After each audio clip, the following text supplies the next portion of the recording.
Hello दोस्तों, मैं सचिन अरोड़ा एक बार फिर से आप सभी लोगों का स्वागत करता हूं अरोड़ा एजुकेटर के ऑफिशियल प्लेटफॉर्म पे। So I hope you all are doing great. आप सब बहुत बढ़िया होंगे।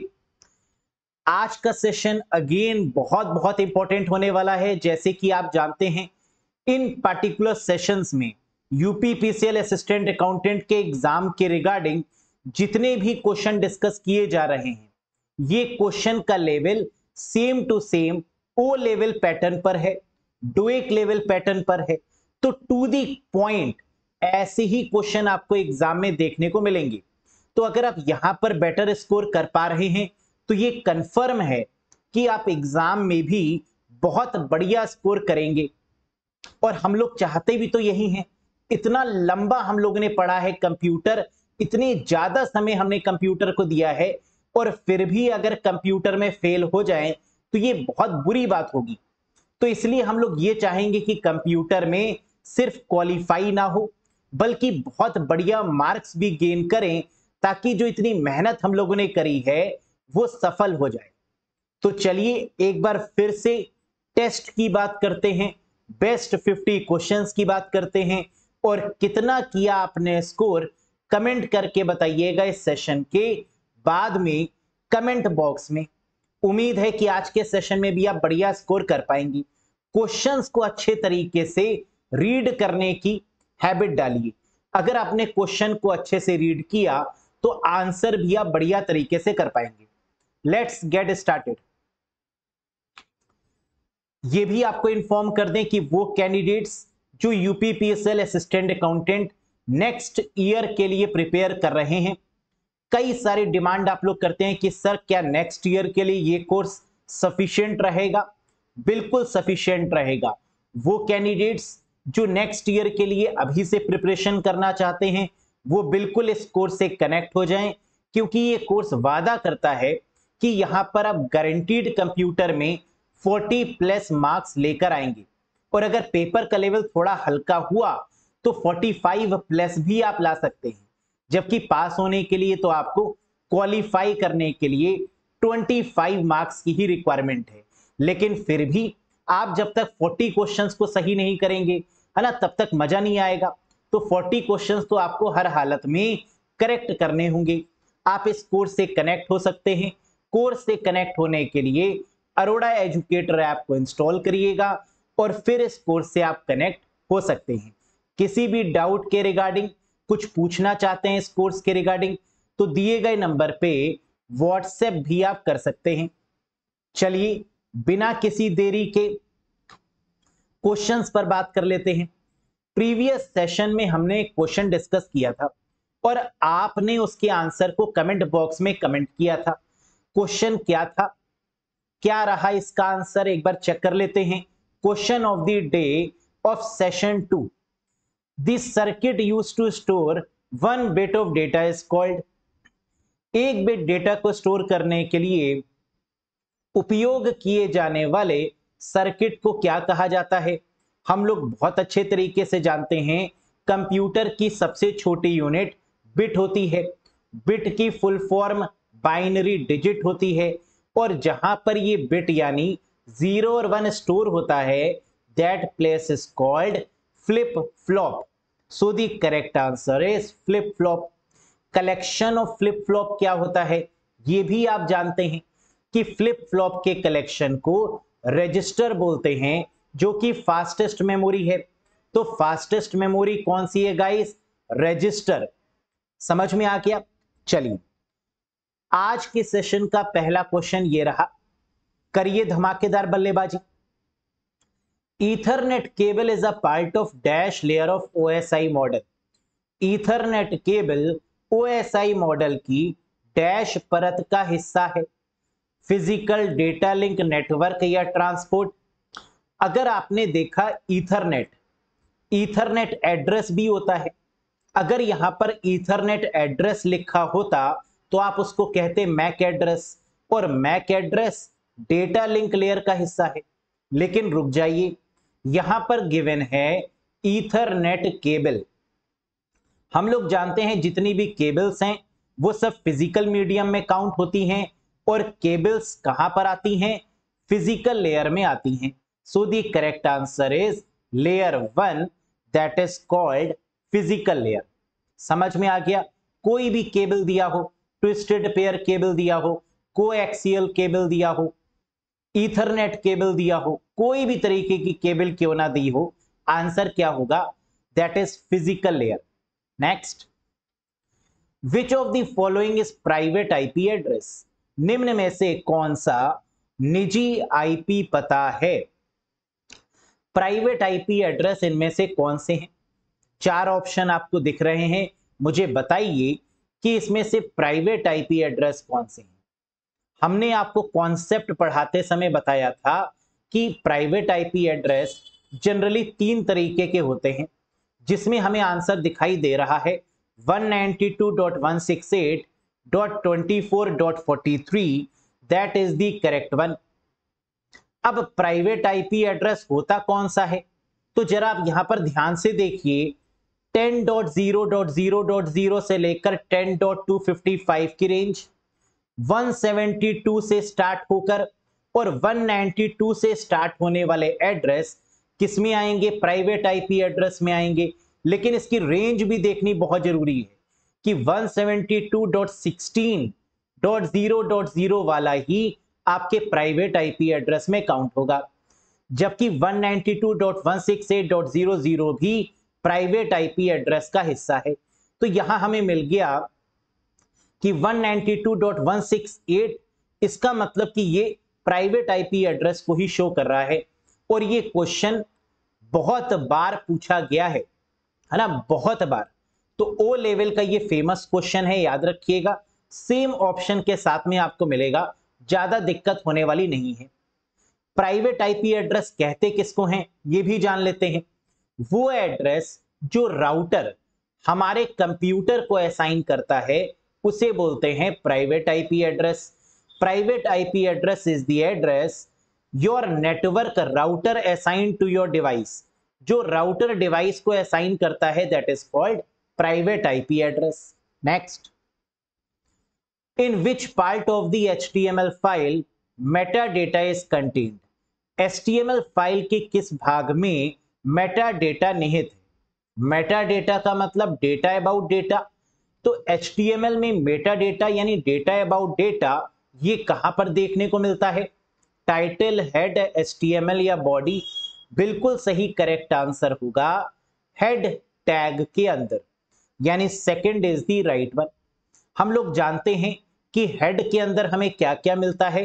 टाइटल, स्क्रिप्ट और स्टाइल, ये तीनों ही हमारे हेड टैग के अंदर होते हैं, जिसको मेटा डेटा के अंतर्गत रखते हैं।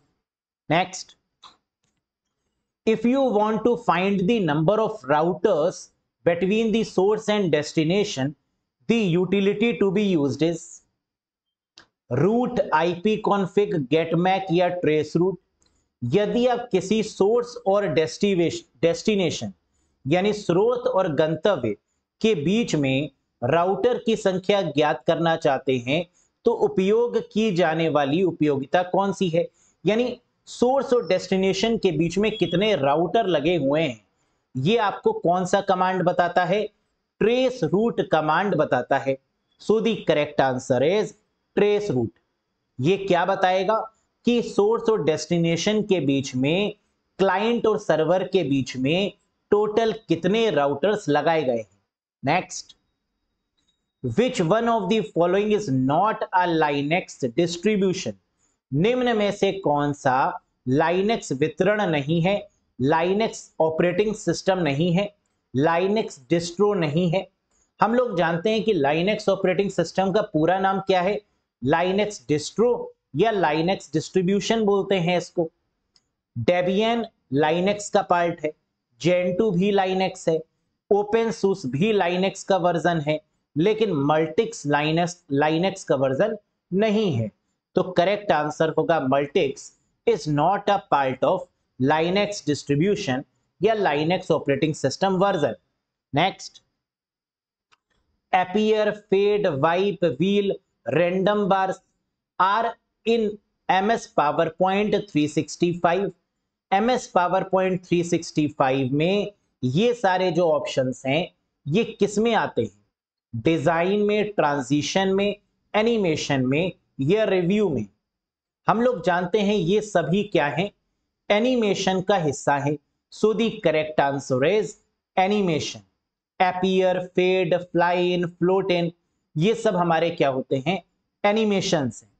Next, which of the following software tool is most suitable to create brochures, newsletter and books?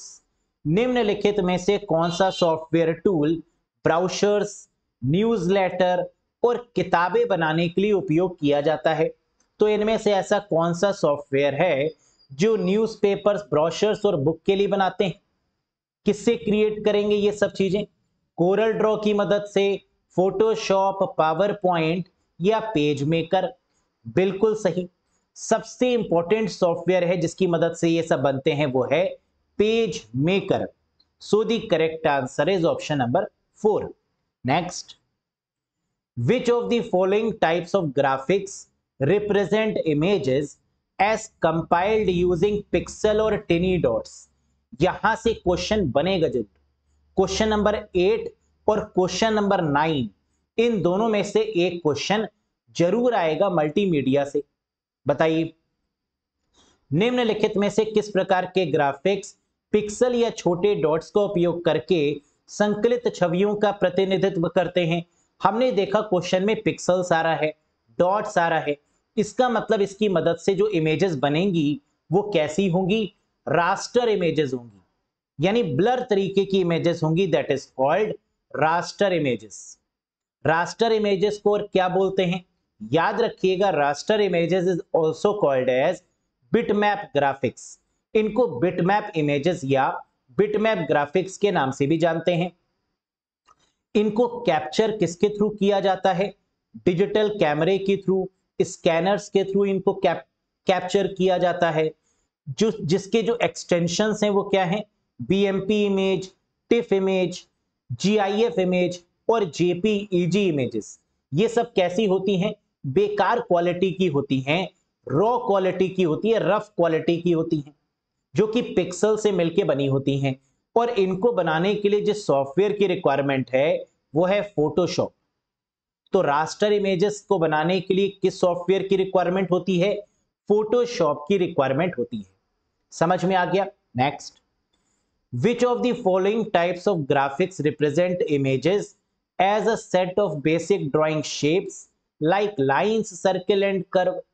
निम्नलिखित में से किस प्रकार के ग्राफिक्स छवियों को रेखाओं, वृत्त आदि जैसे बुनियादी आरेखण आकृतियों के एक सेट के रूप में दर्शाते हैं? तो हमें समझ में आ रहा है कि यहां पर मैथमेटिक्स का यूज हो रहा है। मैथमेटिक्स का यूज करके अगर हम इमेजेस को बनाते हैं लाइन, सर्कल्स और कर्व्स की मदद से, तो ये बहुत बढ़िया इमेज तैयार होती है। और बढ़िया इमेजेस को बोलते हैं vector images. So the correct answer is vector, जिसकी क्वालिटी बहुत अच्छी होती है, जिसमें पिक्सल्स नहीं होते, जो पिक्सेलरेट नहीं होती, that is vector images made up of mathematical formula. ये मैथमेटिकल फॉर्मूला जैसे लाइंस, सर्कल्स और कर्व्स की मदद से बनाई जाती हैं। एग्जाम्पल के तौर पर इनके एक्सटेंशंस होते हैं पिक्ट, ईपीएस और डब्ल्यूएमएफ इमेजेस। सॉफ्टवेयर जो यूज किया जाता है इनको बनाने के लिए वो कौन सा है? और इनको बनाने के लिए काफी प्रोफेशनल्स की रिक्वायरमेंट होती है। इलस्ट्रेटर, स्केच और कोरल ड्रॉ जैसे सॉफ्टवेयर्स का यूज करते हैं। Next, the basic logic gate whose output is the complement of the input is the basic logic gate जिसका आउटपुट इनपुट का पूरक है, इसे क्या बोलते हैं? हम लोग जानते हैं कि इसे इन्वर्ट बोलते हैं या इन्वर्टर गेट बोलते हैं या नॉट गेट भी बोलते हैं। जहां 1 एंटर करने पे 0 आएगा, 0 इनपुट देंगे तो आउटपुट क्या आएगा? 1 आएगा। तो that is what we called not gate या फिर inverter gate. Very good. Next, the dash command is used to test the connectivity between two hosts. दो सर्वर के बीच में कनेक्टिविटी को टेस्ट करने के लिए किसका इस्तेमाल करते हैं, किस कमांड का यूज करते हैं? डैश कमांड का उपयोग दो होस्ट के बीच कनेक्टिविटी का परीक्षण करने के लिए किया जाता है। और हम जानते हैं कि यह कमांड कौन सा है, पिंग कमांड है। पिंग कमांड के थ्रू हम लोग ये जानते हैं कि क्या सर्वर और क्लाइंट आपस में कनेक्ट हो पा रहा है, क्या सिस्टम में कोई प्रॉब्लम तो नहीं, क्या नेटवर्क में क्या दिक्कत आ रही है। ये हम लोग कैसे पता लगाते हैं कनेक्टिविटी के लिए, पिंग कमांड का यूज करके। Very good. Next, dash referencing change when a formula is copied to another cell in MS Excel. ये कंफर्म है कि सेल रेफरेंसिंग से 2 से 3 क्वेश्चन देखने को मिलेंगे ही मिलेंगे। अब यहां पर क्वेश्चन में क्या कह रहा है, वो रेफरेंसिंग जो चेंज होती है, वो रेफरेंसिंग जो बदल जाती है, उसे क्या बोलते हैं। जब एमएस एक्सेल में एक सूत्र को दूसरे सेल में कॉपी किया जाता है तो डैश संदर्भित परिवर्तन होता है, उसे क्या बोलते हैं, चेंज मतलब रिलेटिव। हमने आपको कैसे याद करवाया था, बदलता कौन है, रिश्तेदार, और रिश्तेदार का मतलब relative. The correct answer is fourth one. तो चेंज आ जाए सेल रेफरेंसिंग के साथ में तो आंसर क्या होगा, रिलेटिव्स होंगे, यानी रिलेटिव होगी। कितने तरीके की सेल रेफरेंसिंग होती है, 3 तरीके की, रिलेटिव, एब्सोल्यूट और mixed. Next question, which of the following HTML tag is used to create a numbered list of item। निम्नलिखित में से किस HTML टैग का उपयोग वस्तुओं की क्रमांकित सूची बनाने के लिए किया जाता है। हम लोग जानते हैं HTML में नंबर्ड लिस्ट के लिए OL यानी ऑर्डर्ड लिस्ट टैग का यूज करते हैं। So the correct answer is OL tag, ordered list tag. इसकी मदद से 1 2 3 4 फॉर्मेट में हम किसी भी चीज को अरेंज कर सकते हैं। हम अल्फाबेटिकल ऑर्डर में कर सकते हैं, नंबर्स के फॉर्म में कर सकते हैं, that is called ordered list. दूसरी लिस्ट कौन सी होती है, अनऑर्डर्ड लिस्ट। तो 2 तरीके की लिस्टिंग होती है, एक ऑर्डर्ड होती है और एक अनऑर्डर्ड लिस्ट होती है। Next, cache memory acts between. Cache memory किसके बीच में कार्य करती है। हम लोग जानते हैं कैश मेमोरी 2 मेमोरी के बीच में काम करती है, लेकिन ये 2 मेमोरीज कौन कौन सी हैं, सीपीयू और रैम, प्रोसेसर और मेन मेमोरी। तो कभी कभी क्वेश्चन में प्रोसेसर और मेन मेमोरी दिया होता है, सही है। सीपीयू या रैम दिया हो, ये भी सही है। तो आंसर क्या होगा, ऑप्शन नंबर 1। सबसे पहले हमारा क्या होगा, सीपीयू। सीपीयू के अंदर क्या होगी, रजिस्टर, इसके पास में क्या होगा, कैशे मेमोरी, और फिर इसके पास में क्या होगा, रैम, फिर हार्ड डिस्क, फ्लॉपी डिस्क, है ना। यही तो हायरार्की होती है हमारी। तो प्रोसेसर और रैम के बीच में होती है कैशे मेमोरी, सीपीयू और रैम के बीच में होती है। Next, which of the following is an example of an IoT device. निम्नलिखित में से कौन एक आईओटी डिवाइस का उदाहरण है। A laptop computer, fitness tracker, television set, landline telephone. IoT मतलब इंटरनेट ऑफ थिंग्स, सभी चीजों को इंटरनेट से कनेक्ट करना ही आईओटी है। तो यहां पर हम देख सकते हैं फिटनेस ट्रैकर, ये आईओटी के डेफिनेशन को सूट करता है, that is called fitness tracker is the best example of internet of thing device. Next, which wireless communication protocol is commonly used in IoT device। IoT उपकरणों में आमतौर पर किस वायरलेस संचार प्रोटोकॉल का उपयोग किया जाता है। तो IoT डिवाइसेस को कनेक्ट करने के लिए जो कम्युनिकेशन प्रोटोकॉल है वो लो पावर की होनी चाहिए, और लो पावर वाली प्रोटोकॉल्स कौन सी हैं, 2 हैं, एक ब्लूटूथ है, दूसरा जिगबी है। हमने आपको बताया था। तो आंसर यहां पर क्या जिगबी दिया हुआ है, नहीं दिया हुआ है, तो आंसर क्या हो जाएगा, Bluetooth is the correct one. So that is the correct protocol for IoT devices, that is low power protocol। Next, what is the main purpose of IoT। IoT का मेन पर्पस क्या है, collect और analyse करना data को, control करना home appliances को, improve करना online shopping habits को या एक्सपीरियंसेस को, क्रिएट करना वर्चुअल रियलिटी। क्या होगा आंसर, सोच के बताइए। कलेक्ट या एनालाइज करना डेटा को फ्रॉम कनेक्टेड डिवाइसेस से, होम अप्लायंसेस से रिमोटली कनेक्ट कर पाना या कंट्रोल करना, इंप्रूव करना ऑनलाइन शॉपिंग या virtual reality environment. Very important one. Correct answer है collect and analyse the data. Sensors, gateway, इन सब की मदद से डेटा को कलेक्ट किया जाता है, आगे प्रोसीड किया जाता है, एनालाइज किया जाता है और इंटरनेट से कनेक्ट किया जाता है ना। यही तो मेन मकसद है, कलेक्ट करना, एनालाइज करना, फिर कनेक्ट करना इंटरनेट से। That is the main purpose of IoT. Next, what is gateway in IoT? IoT में सबसे इंपॉर्टेंट जो पार्ट है वो सेंसर है और गेटवे है।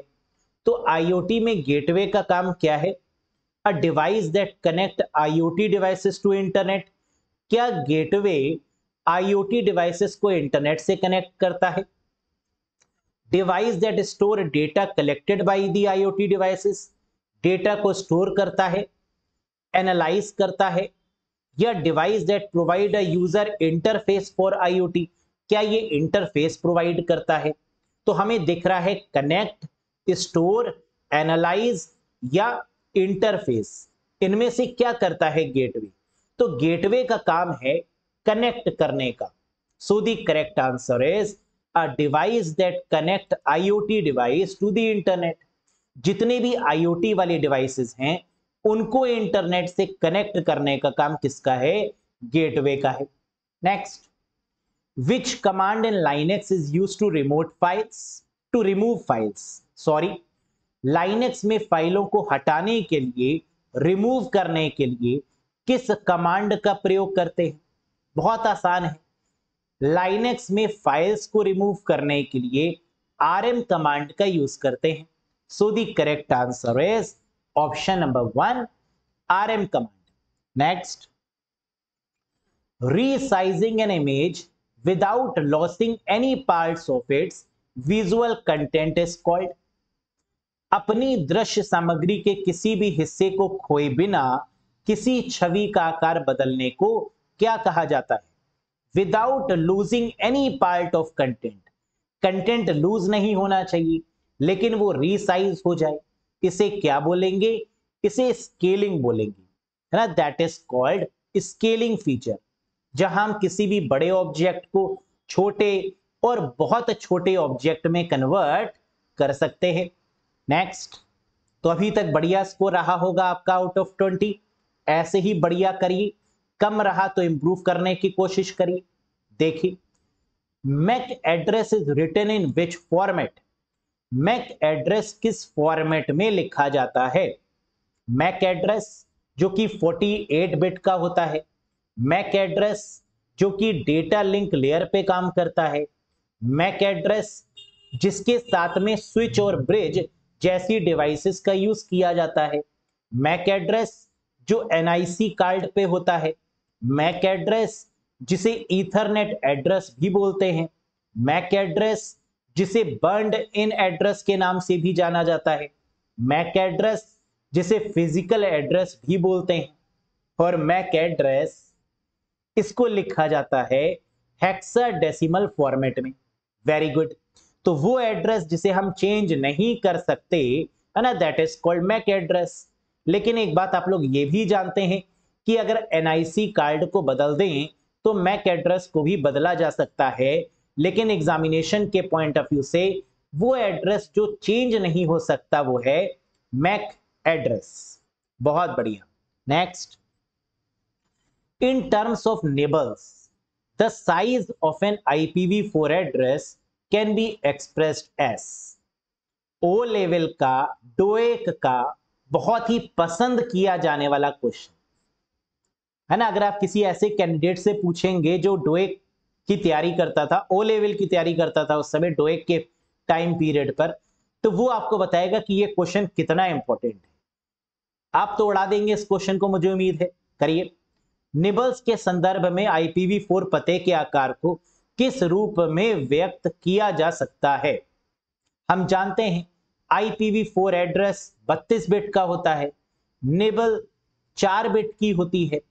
तो अगर IPv4 एड्रेस को निबल में हमें एक्सप्रेस करना है तो 32 को डिवाइड कर देंगे किससे, 4 से, यानी 8 आ जाएगा करेक्ट आंसर। ध्यान से देखिए एक बार फिर, IPv4 एड्रेस 32 बिट का होता है, निबल 4 बिट की होती है। साइज ऑफ IPv4 एड्रेस को अगर निबल में हमें बताना है तो क्या होगा, 32 divided by 4, that is 8 nibble. है ना कितना आसान। Next, what is the class of the IP address this one.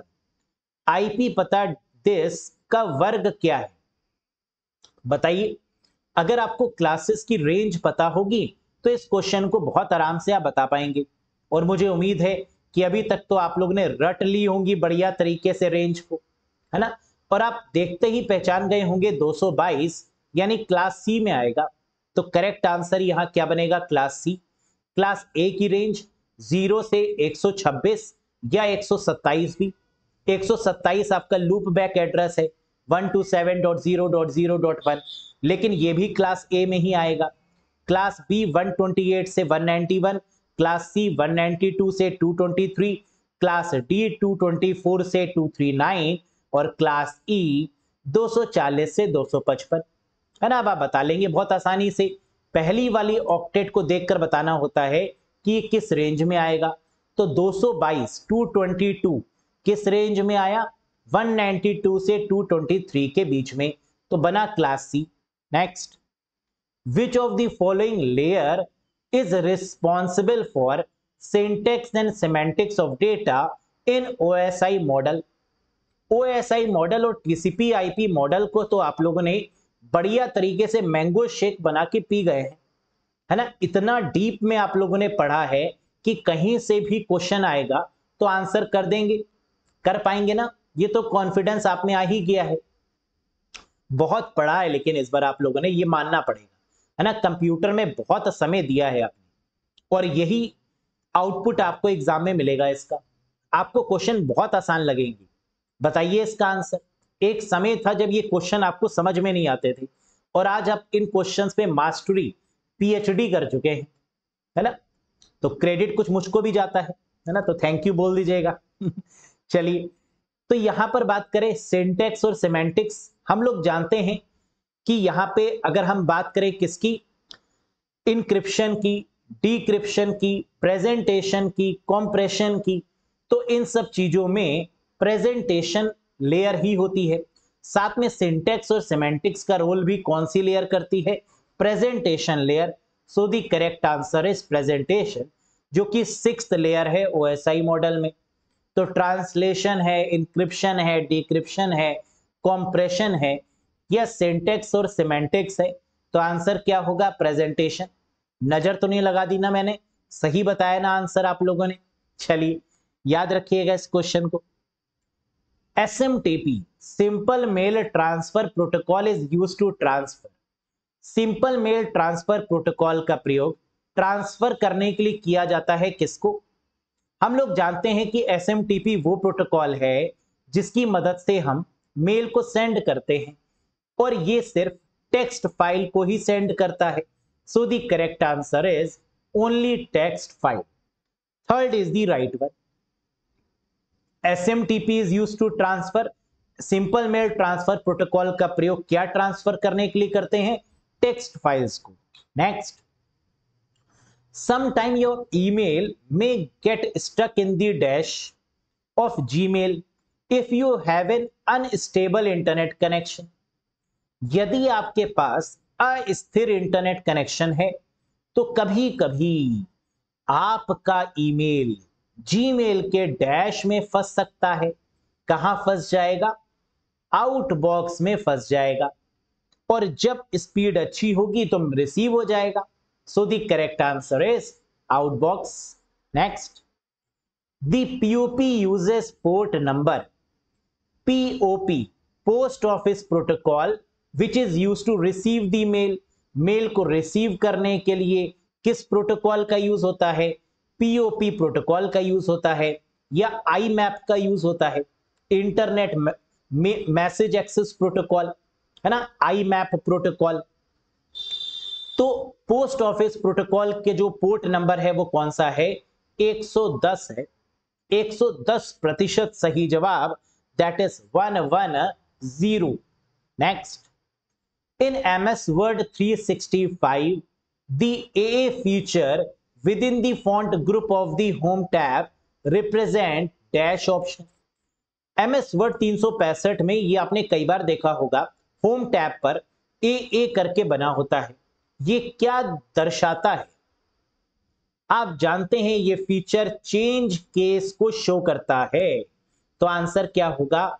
Change case, यानी option is option number 2, change case is the right one for this particular feature. Next, in MS Excel 365 which of the following is a valid mixed cell reference? MS Excel 365 में निम्नलिखित में से कौन सा वैध मिश्रित cell संदर्भ है, मिक्स्ड सेल रेफरेंस है? आप जानते हैं मिक्स्ड सेल रेफरेंस की पहचान क्या होती है? या तो रो को लॉक करते हैं या कॉलम को लॉक करते हैं। तो इसका मतलब या तो डॉलर रो के साथ में लगेगा या कॉलम के साथ में, किसी एक जगह पर डॉलर का इस्तेमाल होगा। तो यहां पर देखिए कोई ऐसा है जहां डॉलर सिर्फ एक के साथ लगा है, बिल्कुल $B5 is the right one, है ना। यहां पर बी के साथ में डॉलर लग गया है। अगर ये $5 के साथ में भी लग जाता, जैसे सेकंड में दिया हुआ है, तो ये एब्सोल्यूट हो जाता। Very good. Next, in an MS Excel worksheet press dash function key to invoke go to dialog box. MS Excel worksheet में गो टू डायलॉग बॉक्स खोलने के लिए डैश फंक्शन की दबाएं। कौन सी फंक्शन की मदद से गो टू डायलॉग बॉक्स खुलेगा एक्सेल की वर्कशीट में? बिल्कुल सही, F5 फंक्शन की दबाने पर go to dialog box appear हो जाएगा, है ना। यहां पर क्या होगा? F5 होगा, F3 नहीं होगा। ये बात हम लोग जानते हैं बहुत अच्छे तरीके से, बहुत बार इंप्लीमेंट करके भी दिखा चुके हैं कि go to dialog box open करने के लिए हम क्या करेंगे? F5 फंक्शन की मदद लेंगे। तो आंसर यहां पर ठीक कर लीजिएगा, F3 नहीं, F5 is considered as the right one. Very good. Next question, what is the shortcut key to open font dialog box in MS PowerPoint 365? MS PowerPoint 365 में फॉन्ट डायलॉग बॉक्स खोलने की shortcut की क्या है? अगर यही question MS word में पूछा जाता तो आप तो तुरंत बता देते कि Ctrl+D की मदद से फॉन्ट डायलॉग बॉक्स ओपन होगा, है ना। लेकिन मजेदार बात यह है कि यह क्वेश्चन पावर पॉइंट में पूछा गया, तो क्या हुआ? आप जानते हैं Ctrl+Shift+F की मदद से पावर पॉइंट में फॉन्ट डायलॉग बॉक्स को ओपन कर सकते हैं। लेकिन दो चीजें याद रखनी है, Ctrl+T की मदद से भी कर सकते हैं और Ctrl+Shift+F की मदद से भी फॉन्ट डायलॉग बॉक्स को ओपन कर सकते हैं। तो there are two ways to open the font dialog box in MS PowerPoint, Ctrl+T and Ctrl+Shift+F। Very good. Which of the following provide a means of printing out feature notes with a miniature slide on a printed page? निम्नलिखित में से कौन एक मुद्रित पृष्ठ पर लघु slide के साथ फीचर नोट्स को प्रिंट आउट करने के माध्यम प्रदान करता है? जैसे ही आपने देखा प्रिंट आउट, प्रिंट करने का फीचर, प्रिंट करके क्या करेगा? ऑडियंस को दे देगा। ऐसे ही याद करवाया था ना। तो प्रिंट का मतलब क्या होगा? ऑडियंस हैंडआउट होगा। सो the correct answer is option number 4। कभी भी प्रिंटेड फॉर्मेट की बात हो, मिनिएचर की बात हो, तो आंसर क्या होगा? Audience handout is the correct one. Next, what is the file extension of MS PowerPoint slide show? Very very important one. MS PowerPoint slide show का फाइल एक्सटेंशन क्या होगा? किसी भी वर्जन के साथ पूछें 365, 2019, 2021, 2016 किसी भी वर्जन के साथ क्या होगा? पीपीएस होगा, पीपीटी नहीं होगा, पीपीएस होगा। ये वो है जिसमें हम एडिटिंग नहीं कर सकते, ये वो है जो आप अभी देख रहे हैं। ये क्या है? स्लाइड शो है पावर पॉइंट की, तो that is the extension called PPS. Times New Roman, Cambria, Arial are the example of what? Times New Roman, Cambria, Arial, ये किसके उदाहरण हैं? ये फॉन्ट के नेम्स हैं, और फॉन्ट के नेम को फॉन्ट फेस भी बोलते हैं। So the correct answer is option number 3, font face. Next, flash memory is a non volatile storage device in which data. Flash memory किस डेटा में एक गैर वाष्पशील स्टोरेज डिवाइस है? मुझे बताइए कि फ्लैश मेमोरी क्या है। तो आप कहेंगे कि सर आपने बताया है कि फ्लैश मेमोरी ईईपी रोम का एडवांस्ड फॉर्म है, यानी electrically erasable programmable read only memory का पार्ट है। तो इसका मतलब क्या हुआ? इसका मतलब यह हुआ कि यहां पर डेटा को इलेक्ट्रिकली इरेज किया जाएगा। तो आंसर क्या होगा? Can be erased electrically, that is the correct one. बल्ले बल्ले, ठीक समझ में आ गया, करेक्ट आंसर हो रहे। Next, cache memory works on principle of. Cache memory किस सिद्धांत पर काम करती है? सोचिए, locality of value, locality of reference, locality of word, या none of the above. Cache memory जो कि फास्टेस्ट मेमोरी है, लेकिन टेम्परेरी मेमोरी भी है, टेम्परेरी भी है। इसका मतलब कि कैश मेमोरी में वही डेटा रखा जाएगा जो बार बार यूज हो रहा है, और अनयूज्ड होने वाले डेटा को वापस से हार्ड डिस्क में शिफ्ट कर दिया जाएगा या रैम में रख दिया जाएगा उसको हटा के। तो इस प्रिंसिपल को क्या बोलते हैं? लोकेलिटी ऑफ रेफरेंस बोलते हैं, कि जो बार बार यूज होने वाला डेटा है उसी को ही कैश मेमोरी में लेकर आए। This particular principle is called locality of reference. Next, which keyword in Python means that the function is without a name?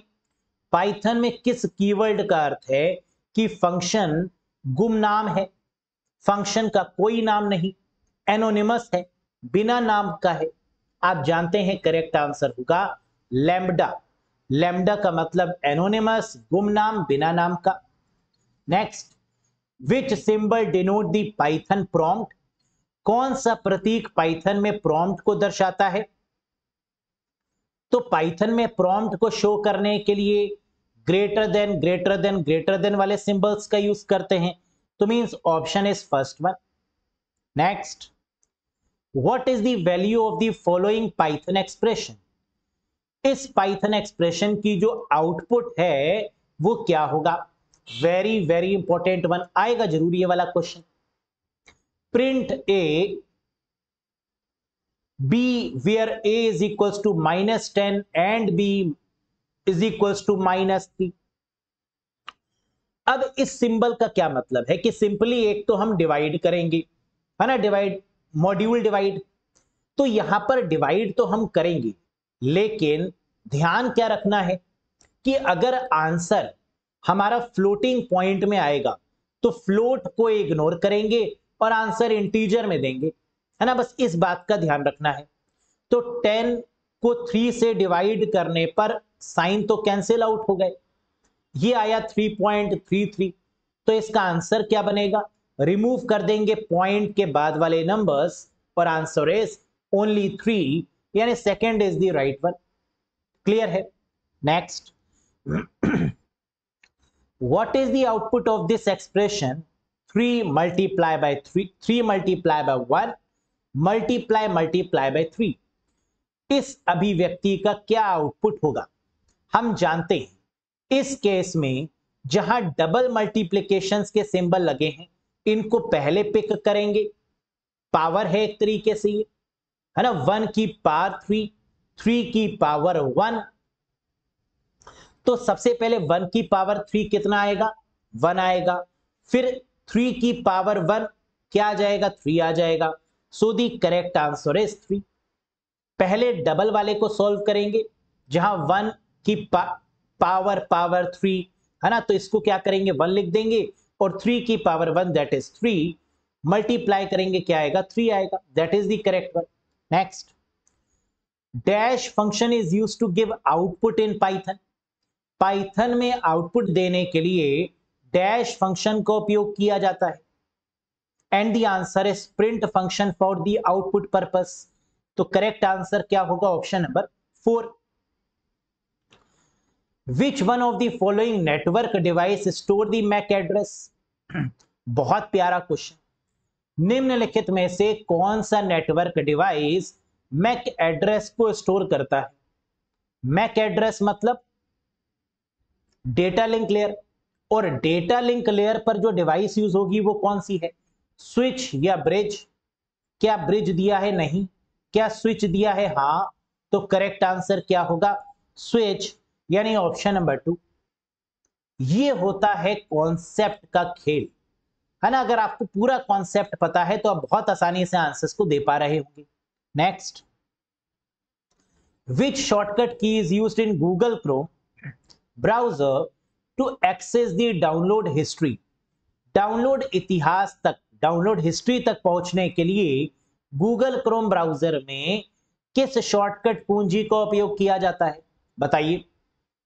Google Chrome में अगर आपको हिस्ट्री ओपन करनी है तो कौन सी की दबाएंगे जो हिस्ट्री वाला पेज अपीयर हो जाएगा, control D, control H, control I या कंट्रोल जे। बिल्कुल सही, control J for the download portion. Downloads देखने के लिए आप क्या करेंगे, कंट्रोल जे प्रेस करेंगे। दिखा भी दिया मैंने, डाउनलोड के साथ में लिखा भी हुआ है कंट्रोल जे, कंट्रोल टी टैब्स को ओपन करने के लिए, कंट्रोल डब्ल्यू टैब्स को बंद करने के लिए। Which is the slowest internet connection service. सबसे धीमी इंटरनेट कनेक्शन सेवा कौन सी है, ब्रॉडबैंड फास्ट है, केबल, डायल अप या लैंड सर्विस। सबसे स्लोएस्ट है डायल अप सर्विस, और यहां पर मॉडेम का इस्तेमाल होता है। डायल अप सर्विस मतलब टेलीफोन लाइन सर्विस, और टेलीफोन लाइन सर्विस मतलब मॉडेम, मॉड्यूलेटर, डीमॉड्यूलेटर, है ना, that is the slowest connection.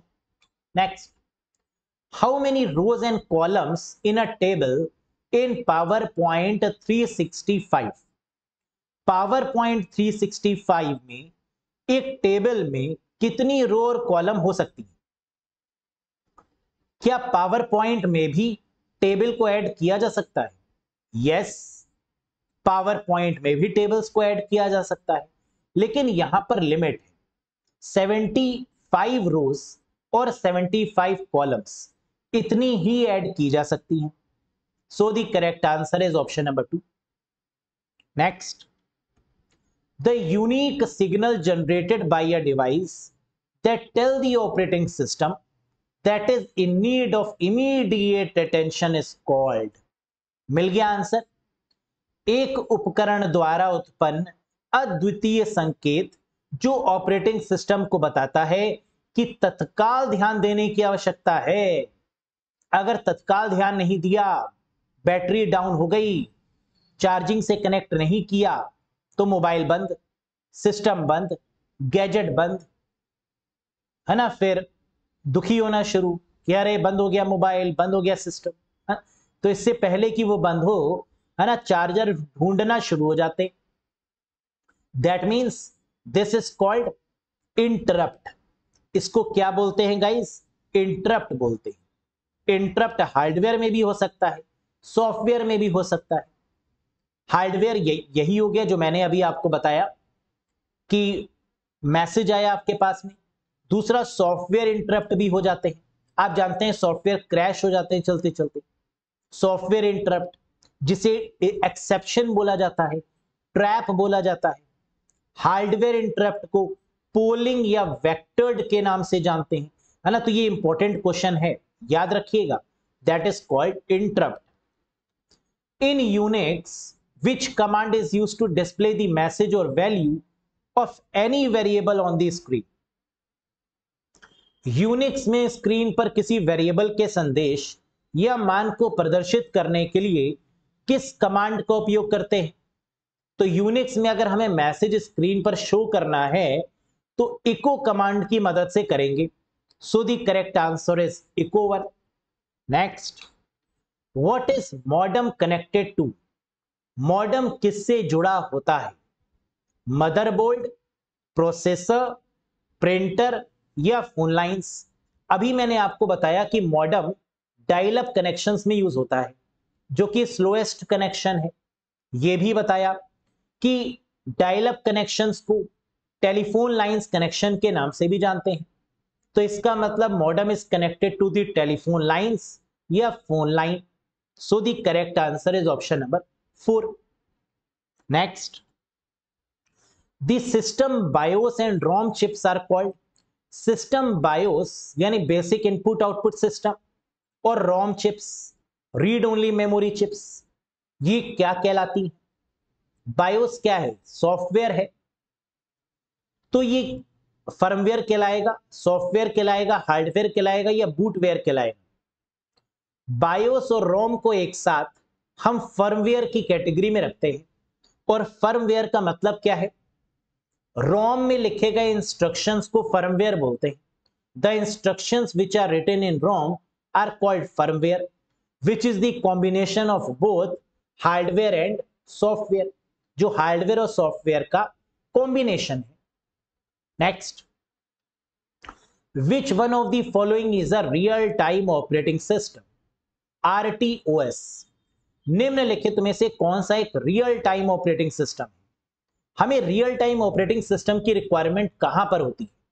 जैसे robotics, artificial intelligence, machine learning, इन सभी जगह पर हमें जो ऑपरेटिंग सिस्टम चाहिए सैटेलाइट के केस में वो रियल टाइम ऑपरेटिंग सिस्टम चाहिए. और इनमें से कौन सा रियल टाइम ऑपरेटिंग सिस्टम है? RT लाइनेक्स, बिल्कुल सही. Real time Linux, VX works, बिल्कुल सही. विंडोज C, बिल्कुल सही.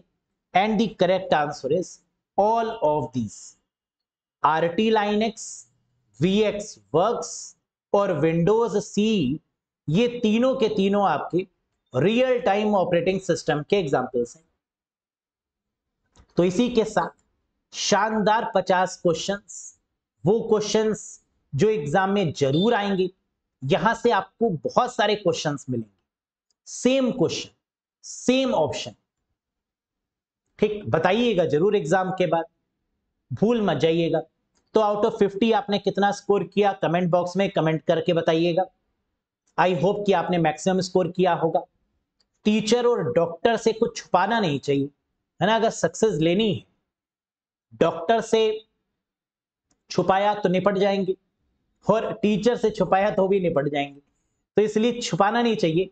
जो भी एग्जैक्ट आपके मार्क्स हैं, है ना, वो बताइएगा. मुझे उम्मीद है कि आपने बहुत पढ़ा है तो बढ़िया मार्क्स होंगे. बताइए मुझे. पढ़िए इस क्वेश्चन को, क्वेश्चन ऑफ द डे है और इसका आंसर आपको कमेंट बॉक्स में बताना है. Dash type of connector is used to connect the modem with the telephone line. Modem को टेलीफोन लाइन से जोड़ने के लिए डैश प्रकार के कनेक्टर का उपयोग किया जाता है. तो टेलीफोन लाइंस में जो कनेक्टर यूज होता है वो कौन सा है, ये भी बताइएगा. और साथ साथ ये भी बताइएगा कि ट्विस्टेड पेयर केबल में जो कनेक्टर यूज होता है वो कौन सा होता है. ट्विस्टेड पेयर केबल में जो कनेक्टर होता है वो भी बताइए. टेलीफोन लाइंस के केस में जो कनेक्टर यूज होता है ये भी बताइए. तो ये दोनों ही आंसर्स आपको कमेंट बॉक्स में बताने हैं. जल्दी से टाइप करिए और बताइए. सेशन कैसा लगा एक बार लाइक करके बताइएगा. चैनल पर नए हो तो सब्सक्राइब जरूर करिएगा. और एग्जाम में मैक्सिमम मार्क्स आने चाहिए ताकि सचिन सर ये प्राउडली कह पाए कि हाँ चलो इस बार जितने सिलेक्शन हुए वो सभी हमारे हैं, है ना. तो सबके सब स्टूडेंट सिलेक्शन लेंगे ये मैं जानता हूं.